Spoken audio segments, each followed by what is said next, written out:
विद्यार्थी मित्रांनो नमस्कार. मी आहे चेतन राठोड आणि आपण बघत आहात द प्रियांसी आयएनसी अकॅडमी या YouTube चॅनेलला. तर मित्रांनो आपण आतापर्यंत आपले मागील 7 भाग झाले. टीईटी संभाव्य प्रश्नपत्रिका आणि जे प्रश्न आले होते 2013 पासून 2025 पर्यंत त्याचे वर्गीकरण आणि चारही पर्यायाचे सुस्पष्ट आपण स्पष्टीकरण बघितलो. आज आपल्याला जे टीईटी मध्ये संभाव्य प्रश्न येणार आहेत आणि मागे पण काही प्रश्न येऊन गेलेले आहेत ते इयत्ता सातवीचा इतिहास त्याच्यामधले काही प्रश्न आपण मित्रांनो बघणार आहोत. तर चला सुरुवात करूया. आणि तुम्ही जर द प्रियांसी आयांसी या YouTube चॅनलला लाईक, सबस्क्राईब आणि शेअर केले नसाल तर कृपया करून घ्या आणि सबस्क्राईब केल्यानंतर बेल आयकॉन दाबा. जर तुम्हाला मी नवीन व्हिडिओ टाकलो तर तुम्हाला लगेच नोटिफिकेशन येईल आणि तुम्ही लगेच बघायला सुरुवात कराल. आणि जी आता टीईटी येणार आहे 28 जून 2026 ती तुमच्याकडून मिस होणार नाही. तर मित्रांनो प्रश्न पहिला बघूया. सम्राट अकबराच्या नाण्यावर डॅडॅस यांची प्रतिमा होती. सम्राट अकबराच्या नाण्यावर डॅडॅस यांची प्रतिमा होती. तर कशाची प्रतिमा होती मित्रांनो? कुठल्या देवदेवताची प्रतिमा होती? अकबर हा पूर्ण भारताला एकत्र करण्याचा निर्धार केला होता. पूर्ण भारताला आणि जेवढे समाज असतो त्या सगळ्या समाजांना, हिंदू, मुस्लिम आणि बाकीचे इतर समाज होते त्या सगळ्यांना घेऊन चालणारा अकबर हा एक सम्राट होता. तर सम्राट अकबराच्या नाण्यावर शिव पार्वतीचे हे होते का चित्र? नाही. प्रश्न हे पर्याय चुकीचा आहे. नल दमयंती होते का? नाही. राम सीताचे होते का? हो. सम्राट अकबराच्या नाण्यावर राम सीता यांची प्रतिमा होती. विठ्ठल रुक्माई नाही. मित्रांनो प्रश्न दुसरा बघूया. उत्तर भारतातील राजपूत घराण्यामध्ये डॅडॅस घराणे महत्वाचे होते. उत्तर भारत पहिले भारत हा विखुरलेला होता. आता जसं भारत समृद्ध आणि एकत्र आहे तसं पहिला भारत होता का? नाही. पहिला भारत हा मूळ काबूल कंधार पर्यंत म्हणजे अफगाणिस्तान पर्यंत पहिला भारत होता. तर त्याच्यात उत्तर, दक्षिण, पूर्व, पश्चिम अशा वेगवेगळ्या दिशानुसार सीमा, सगळ्या राज्यांची वेगवेगळी सीमा होती. अनेक राज्य करत होते. तर मित्रांनो काय म्हणतात हे? उत्तर भारतातील राजपूत घराण्यामध्ये काही घराणेशाही होती. तर त्या घराण्यामध्ये महत्वाचे होते. कुठले घराणे होते? पाल होते का? मित्रांनो पाल नाही. पाल कुठले घराणे आहेत? पाल आहे मित्रांनो बंगाल मधला आहे पाल. आपल्याला विचारलंय राजपूत उत्तर भारतातील, हे बंगालमधील होतं.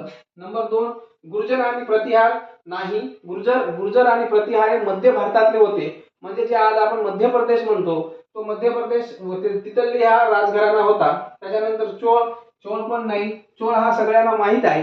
चोळ हा एक समृद्ध राज्यघराणा होता. चोळ हा दक्षिणेकडे म्हणजे दक्षिण भारतात आणि श्रीलंकेत पण चोळ होता. दक्षिण भारतात म्हणजे त्याच्यात तेलंगणा, कर्नाटका, तामिळनाडू आणि श्रीलंकेवर पण याने आक्रमण करून श्रीलंका पण जिंकला होता. नंबर 4 गाहडवाल आणि परमार. हो, गाहडवाल आणि परमार हे घराणे कुठले होते? हे घराणे राजपूत घराणा होता. गढवाल आणि परमार. नंबर 3 बघूया. कर्नाटकातील डॅडॅस घराण्यातील विष्णुवर्धन या राजाने संपूर्ण कर्नाटक जिंकला होता. काय? कर्नाटकातील डॅडॅस घराण्यातील विष्णुवर्धन या राजाने संपूर्ण कर्नाटक जिंकला होता. तर कुठला घराणा आहे ते बघूया मित्रांनो. राष्ट्रकूट होते का? नाही. राष्ट्रकूट कुठला आहे सांगा तुम्ही? राष्ट्रकूट आहे महाराष्ट्रामधला. पाल आपण आताच बघितलो बंगाल मधला. पाल नाही. आपल्याला विचारलंय कर्नाटका. तर होयसाळ. हो, होयसाळ होते. होयसाळ घराणे होते. त्या घराण्यातील राजातील विष्णुवर्धन हा एक महत्वाचा आणि महापराक्रमी राजा होता. कर्नाटकचा पूर्ण भाग हा विष्णुवर्धनच्या अधिपत्याखाली होता. आणि नंबर 4 शिलाहार पण महाराष्ट्रातील राजघराणे होते. नंबर 4 बघूया मित्रांनो. डॅडॅस काळ हा मराठी भाषा आणि साहित्य यांचा सुवर्ण काळ मानला जातो. मित्रांनो एक असा काळ होऊन गेला आहे महाराष्ट्रात जो की सगळं मराठी भाषा आणि आज जे मराठी भाषा जी बोलली जाते याच काळात ते आपण आता बघणार आहोत. त्याच काळात संपूर्ण मराठीला नवीन दिशा आणि मराठी न बुडू देण्याचा कार्य हा घराणा केलाय. तर त्या घराण्याचं आपल्याला नाव माहित करून घ्यायचे आहे इथं. तर डॅडॅस काळ हा मराठी भाषा आणि साहित्य यांचा सुवर्ण काळ मानला जात होता. म्हणजे सोन्याचा काळ मानला जात होता त्या काळात. 1 नंबर चोळ नाही. इथं आपल्याला महाराष्ट्राचा विचारते आणि चोळ कुठला आहे? चोळ आहे दक्षिणेतला. नंबर 2 शिलाहार महाराष्ट्रातला आहे पण हा काळ नाही. नंबर 3 राष्ट्रकूट. राष्ट्रकूट महाराष्ट्राचा आहे, पण याचं उत्तर राष्ट्रकूट पण नाही. त्याचा समृद्ध उत्तर आहे आणि चांगल्या प्रकारे सगळ्यांना माहित आहे यादव. यादव घराणे मित्रांनो, यादव घराणे याची राजधानी कुठं होती? आता जे संभाजीनगर आहे तिथं दौलताबाद किल्ला ही यादवाची राजधानी होती. यादव हे शांत आणि एक चित्रकार, चित्रप्रेमी, संगीतप्रेमी, भाषाप्रेमी, साहित्यप्रेमी होते. यादव काळ हा महाराष्ट्राचा सगळ्यात सुवर्ण काळ मानला जायचा, जो की खरोखर सुवर्ण काळ असेल त्या काळात, कारण की यादव काळ हा बऱ्याच वर्षापासून तिथं राज्य करत होता आणि शेवटी त्यांना अलाउद्दीन खिलजी ह्या येऊन यादवचा पराभव केला होता. नंबर 5 द्याड्याशाने जगप्रसिद्ध नालंदा विद्यापीठातील समृद्ध ग्रंथालय जाळून टाकले. मित्रांनो, नालंदा विद्यापीठ भारत हा त्या काळात विश्वगुरु होता. नालंदा विद्यापीठ असे विद्यापीठ होते तिथं चीन आणि युरोप, जपान या देशातून तिथं लोक येऊन, विद्यार्थी येऊन तिथं 10,000 विद्यार्थ्यांची राहण्याची, खाण्याची आणि शिक्षण घेण्याची सोय होती. त्या काळात तिथं येऊन विद्यार्थी शिकायचे, पण एका माथे फिरूनी जो की तिथले जे समृद्ध ग्रंथालय होते ते जाळून टाकले. तर कोण होते ते बघूया. मोहम्मद घोरी होते का? नाही. कुतुबुद्दीन ऐबक होते का? नाही. कुतुबुद्दीन ऐबक तर सगळ्यांना माहित आहे. कुतुबुद्दीन ऐबक कोण होते? कुतुबुद्दीन ऐबक? यानं दिल्लीवर राज्य केलं होतं. कुतुबुद्दीन ऐबक हे गुलाम वंशज होते. गुलाम वंशज होते आणि तो इथं कुठं राज्य केला होता? आपल्या दिल्लीवर, म्हणजे भारतावर राज्य केलं होतं. आणि कुतुब मिनार हे पण त्यानेच बांधलेलं आहे. त्यांच्याच काळात कामाला सुरुवात झालेली आहे. बख्तर खान खिलजी, हो, बख्तर खान खिलजी हा होता जो की नालंदा विद्यापीठ जाळून भस्म करून टाकला होता. अलाउद्दीन खिलजी होता का? नाही. अलाउद्दीन खिलजी आपण आताच बघितलं. मित्रांनो, पुढचा प्रश्न बघूया. अमुकत मालदा या राजनीतीविषयी ग्रंथ कोणी लिहिला? अमुकत मालदा हा राजनीतीविषयी ग्रंथ कोणी लिहिला? तर पर्याय क्रमांक 1 Harihar, number 2 book, number 3 Krishnadevaraya आणि नंबर 4 रामराय. मित्रांनो, तर हा ग्रंथ कोणी लिहिला? तर हरिहर लिहिला का? नाही. बुक्क लिहिला का? नाही. तर कोणी लिहिलेला आहे? कृष्णदेवराय. कृष्णदेवराय यांनी दक्षिणेकडे बऱ्याच वर्षापर्यंत सत्तेत होते. कृष्णदेवराय हे एक महान राज्य होऊन गेले आणि ते बऱ्याच वर्षापर्यंत सत्तेत होते दक्षिणेकडे. तर जे हरिहर आणि बुक्क हे आहे हे याने काय केले? मित्रांनो, यांनी हरिहर, बुक्क आणि कृष्णदेवराय आणि रामराय हे एकाच घराण्यातले राज्य होते. हे पहिले हरिहर झाला, मग बुक्क झाला, मग कृष्णदेवराय आणि चौथा कोण होता? रामराय होता. तर तो कुठला घराणा होता?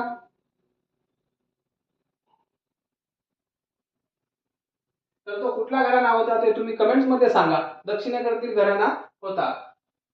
नंबर 7 योग्य जोड्या लावा.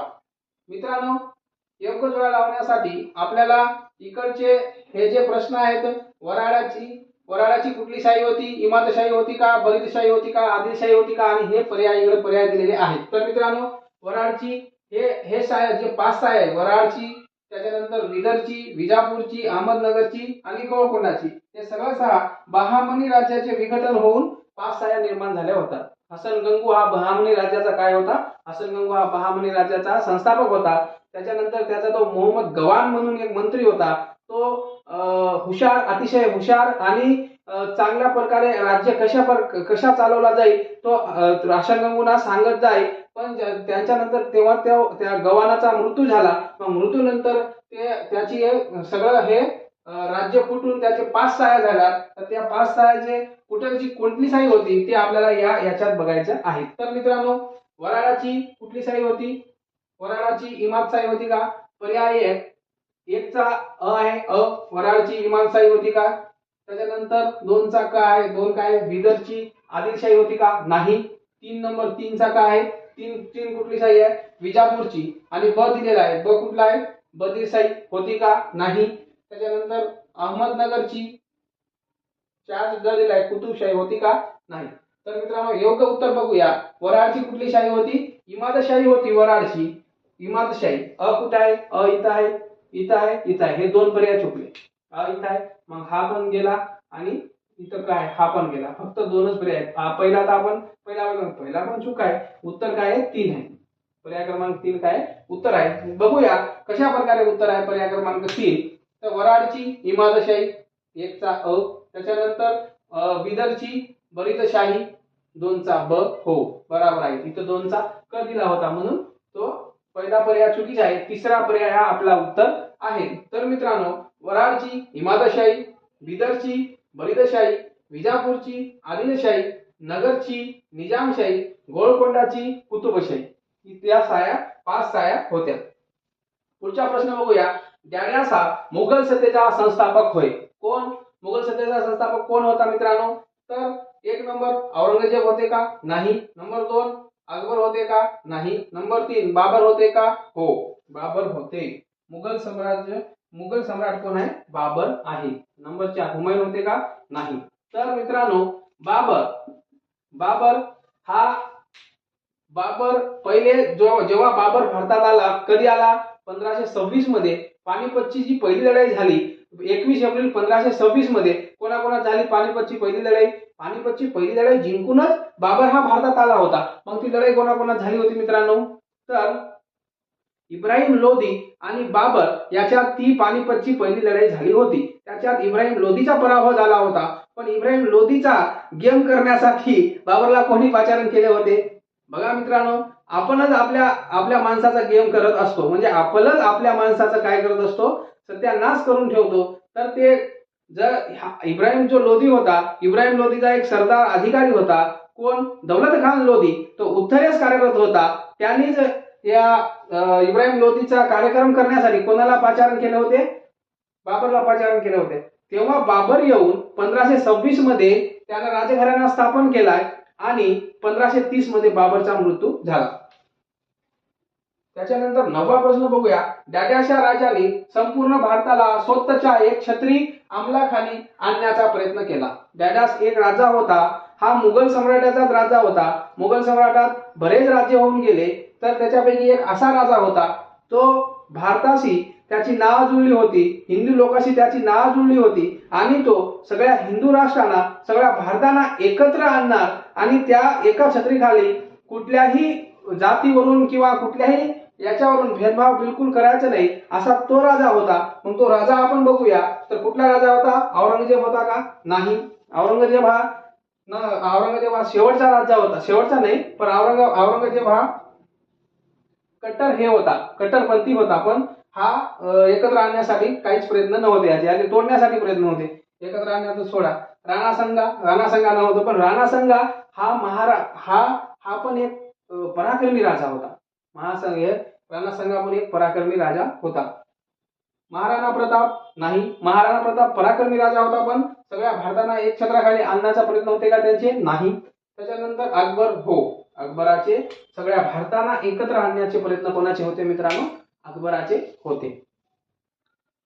पुढचा प्रश्न बघूया. पुढचा प्रश्न काय आहे? नंबर 10 लढाऊ शीख तरुणाचे एक दल खालसा दल कोणी स्थापन केले? जे लढाऊ शीख दल होते, जे लढाऊ तरुणांचे एक दल स्थापन केले होते त्या दलाला खालसा दल असे म्हणत. मग खालसा दल कोणी तयार केले होते मित्रांनो? गुरु नानक नाही. गुरु नानक हे जे गुरु म्हणजे जे परंपराने आतापर्यंत 10 गुरु होऊन गेले त्याच्यामध्ये गुरु नानक हे गुरु परंपरेचे काय आहे? संस्थापक आहेत. हे आहे का? नाही. गुरु तेज बहादूर हे आहे का? नाही. गुरु गोविंद सिंग हे आहे का? हो गुरु गोविंद सिंग यांनीच खालसा दलाची स्थापना केली होती. आणि रणजित सिंग हे होते का? यांची हत्या करण्यात आली होती. तर औरंगजेबाने यांची हत्या केली होती रणजित सिंगची. शिरछेद केला होता त्यांचा. तर गुरु गोविंद सिंग हे यांची हत्या कुठे केली होती? हे सिखाचे 10वे गुरु होते मित्रांनो. आणि गुरु गोविंद सिंग यांची हत्या नांदेडच्या आता जो गुरुद्वारा आहे नांदेडमध्ये मोठा तिथं 2 पठाणांनी केली होती. कधी केली होती? 1708 मध्ये त्यांची हत्या केली होती. तर नंबर 11 मध्ययुगीन काळात हिंदू मुस्लिमांचे ऐक्य साधण्याचे कार्य कोणी केले? हिंदू मुस्लिम आपण सगळे एक आहोत. एकत्र राहिले पाहिजे. सगळ्या गुण्यागोविंदाने जगले पाहिजे. त्याच्यासाठी ते हिंदू मुस्लिमांना ऐक्य साधण्याचे कार्य कोणते संतांनी केले ते बघूया. नंबर 1 संत सूरदास, नंबर 2 संत रोहिदास, नंबर 3 संत कबीर आणि नंबर 4 संत मीराबाई. तर कोणी केले मित्रांनो हे कार्य? कोणी केले? तर हे कार्य केले आहे संत कबीर यांनी. संत कबीर यांनी. मध्ययुगीन काळात बरेच संत होऊन गेलेत. संतांची परंपरा ही महाराष्ट्रात आणि भारतात अखंडपणे चालू होती, आता पण ही चालूच आहे. आताचे संत तर आपल्याला माहित आहे, पण पूर्वीचे संत मात्र चांगले होते. तर 12 नंबर बघूया. द्याड्याशा संतांनी समतेचा व मानवतेचा संदेश दिला. कुठला संत असा होता, समतेचा आणि मानवतेचा संदेश त्याने आपल्याला दिला आहे. तर मित्रांनो, संत एक नंबर बघूया संत रोहिदास, 2 नंबर संत कबीर, 3 नंबर संत सूरदास आणि 4 नंबर संत चक्रधर स्वामी. तर मित्रांनो, याचा योग्य उत्तर आहे संत रोहिदास. मित्रांनो, आपण घेत आहोत टीईटी संभाव्य प्रश्नपत्रिका 2013 ते 2025 पर्यंत जे आतापर्यंत आलेले आहेत आणि इथून पुढे पण येऊ शकतात, त्याच्या रिव्हिजन आपण मराठी ग्रामर पेपर 1 आणि पेपर 2 साठी आणि सामाजिक शास्त्रे पेपर 2 आणि परिसर अभ्यास पेपर 1 ह्या सगळ्याचं टीईटी पेपर 1 आणि पेपर 2 चं 90 मार्काचं मटेरियल आपण घेत आहोत. मित्रांनो, जर तुम्हाला 90 पैकी 85 100% 90 ठीक आहे, 90 नाही पडणार असं तर पडते अभ्यास केल्यानंतर, पण 85 कुठंच गेले नाही. जर तुम्ही द प्रियांसी आयांसी अकॅडमीवर हा युट्यूब चॅनेल जर तुम्ही सबस्क्राईब, शेअर आणि जर लाईक केला तर तुम्हाला जरूर मार्क पडेल. आणि माझी पीडीएफ पण आहे, पीडीएफ नोट्स पण आहे. पीडीएफ नोट्स साठी मी तुम्हाला लेक्चरच्या शेवटी तुम्हाला नंबर देईल, त्या नंबरवर हाय टाकायचा आहे तुम्हाला. त्याच्यावर तुम्हाला पीडीएफ नोट्स आणि ऑडिओ क्लिप मिळणार आहे. ऑडिओ क्लिप कशासाठी, जर तुम्ही कामात असाल, गृहिणी असाल, जॉबवाले असाल, तर तुम्हाला वेळ भेटत नसेल तर तुम्ही काम करत करत पण ऐकू शकता. त्याच्यात ऑडिओ क्लिप मध्ये काय काय राहणार आहे मित्रांनो, त्याच्यात राहणार आहे समानार्थी शब्द, विरुद्धार्थी शब्द, मनीव आणि वाक्यप्रचार आणि रस, असे बरेचसे प्रश्न त्याच्यात तुमच्या कानावर रोज रोज पडून तुमचं काय होईल, तुमच्या कानावर रोज रोज पडून तुम्हाला पेपर मध्ये ते आठवण येईल बघितल्यानंतर. पुढचा प्रश्न बघूया. 13 नंबर बघूया. परमरहस्य हा प्रसिद्ध ग्रंथ कोणी लिहिला? परमरहस्य हा दक्षिणेकडील एका याने लिहिलेला आहे, तर कोणी लिहिला ते बघूया आपण. पंप स्वामी उत्तर 1 आहे का? नाही. मनमय स्वामी आहे का? हो, मनमय स्वामी यांनी लिहिलेला आहे. कुठला ग्रंथ? परमरहस्य हा ग्रंथ. तर मित्रांनो, हे जे प्रश्न आहेत ते 7वी इयत्ता 7वी मधील प्रश्न, जे संभाव्य प्रश्न टीईटी पेपर 1 आणि 2 आणि कुठलीही पण परीक्षा जर दिली तर त्याच्यात येऊ शकतात. आतापर्यंत वर्ग 7वीचे बरेच जे प्रश्न आहेत ते आलेले आहेत. त्याची रिव्हिजन जर आपण केलो तर त्याचा फायदा आपल्याला निश्चित होईल. जशाप्रमाणे आपण इतिहासाचे प्रश्न घेतो त्याचप्रमाणे भूगोलचे घेऊ, 7वी 8वी 9वी 10वीचे भूगोलचे घेऊ, इतिहासचे घेऊ आणि राज्यशास्त्राचे पण घेऊ. म्हणजे जे प्रश्न आपल्याला टीईटीला कामी येईल. सध्या 28 जून 2026 रोजी जी टीईटी होणार आहे त्याच्यात जर आपल्याला पास व्हायचं असेल, टीईटी जर पास व्हायचं असेल तर तुम्ही द प्रियांसी आयांसी या युट्यूब चॅनलला तुम्ही लाईक, शेअर आणि सबस्क्राईब करू शकता. मित्रांनो, 14 नंबर. विठ्ठलाच्या महाद्वारासमोर संत द्याड्यास यांची समाधी आहे. विठ्ठल जे आराध्य दैवते आहेत महाराष्ट्राचे, विठ्ठल रुक्माई, पंढरपूर, सोलापूर जिल्ह्यात, तर त्याच्या द्वार समोर कोणाची समाधी आहे ते बघूया. संत नामदेव यांची आहे का? नाही. संत तुकाराम यांची आहे का? नाही. संत चोखामेळा? हो, संत चोखामेळा यांची आहे. संत नरहरी पंत यांची नाही. तर मित्रांनो, संत नामदेव हे जे होते हे वारकरी होते, पहिले वारकरी त्यांना आपण मानतो. हे वारकरी ह्यांचं जे अभंग आहे हे एवढे प्रसिद्ध होते की त्यानं पंजाब मध्ये जाऊन पण अभंग रचना केली. गुरु ग्रंथ साहिब जो पंजाबचा ग्रंथ आहे, जो शिखाचा ग्रंथ आहे, त्या ग्रंथामध्ये यांची 64 जवळपास 64 काय हे पडतात, 64 काय आपल्याला तिथे भेटतात, अभंग भेटतात 64. तर बघा, महाराष्ट्रात तर त्यानं प्रचार केला, पण परदेशात जाऊन पंजाबमध्ये जाऊन पण त्याने लोकांना व्याख्यान देणं, प्रचार करणं हे काम करत होते. संत तुकाराम हे पण एक चांगले प्रसिद्ध व्यक्तिमत्व होते. तुकारामांनी पण अभंग गाथा तुकारामाची हे आहे म्हणजे प्रसिद्ध आहे. संत चोखामेळा, मित्रांनो, संत चोखामेळा हे कोणाचे शिष्य होते? संत नामदेव यांचे शिष्य होते.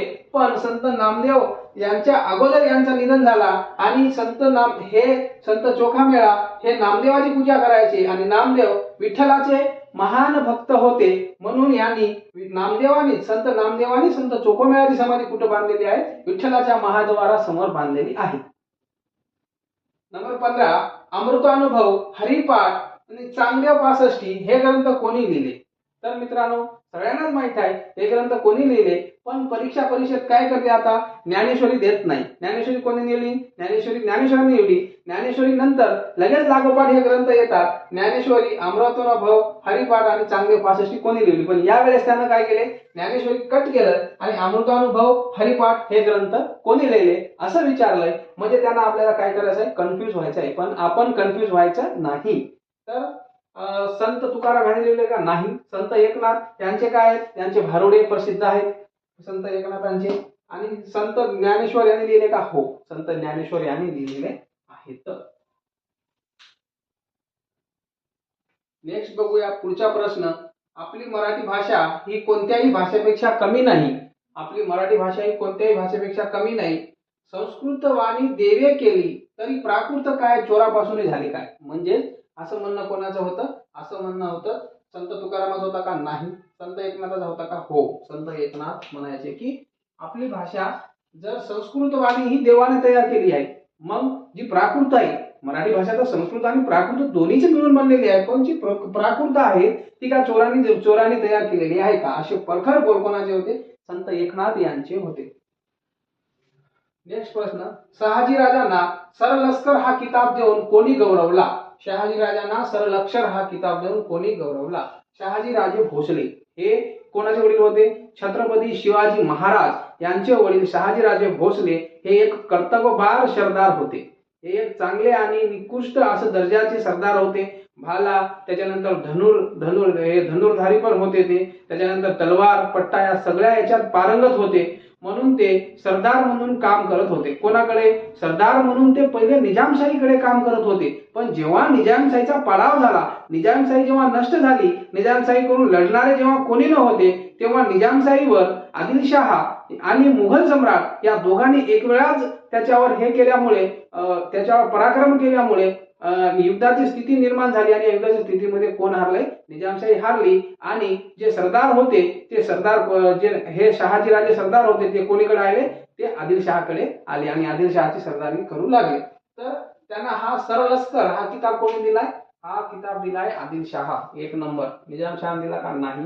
मुघल बादशाह नाही. कुतुबशाह नाही. Number next. मुघल सम्राट औरंगजेबाने आसाममधील कोणत्या जमातीशी दीर्घकाळ संघर्ष केला. मुघल सम्राट जे सम्राट औरंगजेब होते त्यांनी आसाममधली एक काय होती, एक जमाती होती, त्याच्यासोबत दीर्घकाळ संघर्ष चालला, पण ती जमाती काही त्यांच्याशी हारली नाही. ते दीर्घकाळ मग औरंगजेब तिकडे सोडून इकडे महाराष्ट्राकडे वळाला होता. नंबर 1 गोंड नाही. नंबर 2 भील नाही.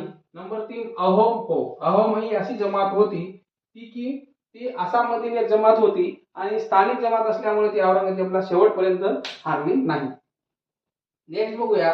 गोंडवानची राणी म्हणून कोणाची ओळख आहे जिने मुघलाविरुद्ध निकालाचा लढा दिला. गोंडवानची राणी ही मित्रांनो सगळ्यांना माहित आहे आणि इतिहासामध्ये ती फेमस आहे. इतिहासामध्ये बऱ्याच कमी महिला आहेत ज्या फेमस आहेत. त्याच्यापैकी आपण बघूया गोंडवानची राणी होती, कोण होती ते बघूया. राणी लक्ष्मीबाई होती का, तेव्हा नाही. राणी लक्ष्मीबाई पण फेमस होती. मग कधी होती राणी लक्ष्मीबाई, 1857च्या युद्धात रोजने याचा काय केला होता, वध केला होता. त्याच्यानंतर राणी ताराबाई कधी होती, आता होती. कधी, संभाजी महाराजांच्या काळात. पण त्याच्या अगोदर कोण होती, म्हणजे त्यांच्या बराबरशीच कोण होती, समकालीन कोण होती, राणी दुर्गावती. राणी दुर्गावती काय होती, ही गोंडवानची राणी होती. ही राजपूत घराण्याची मुलगी होती, चंदेलखंडच्या राजपुताची मुलगी होती. पण तेव्हा ज्यांना गोंडवान राजाशी राजाची लग्न झाल्यानंतर ती काय झाली, गोंडवानची राणी झाली. आणि गोंडवान राजा जो होता त्याचा पण मृत्यू सम्राट अकबराशी ते सम्राट मुघलाविरुद्ध लढताना त्यांचा मृत्यू झाला होता. आणि त्याच्यानंतर कोणाकडे आली होती सत्ता, राणी दुर्गावती. ही एक चांगली प्रशासक होती आणि याच्याकडे सत्ता आली होती.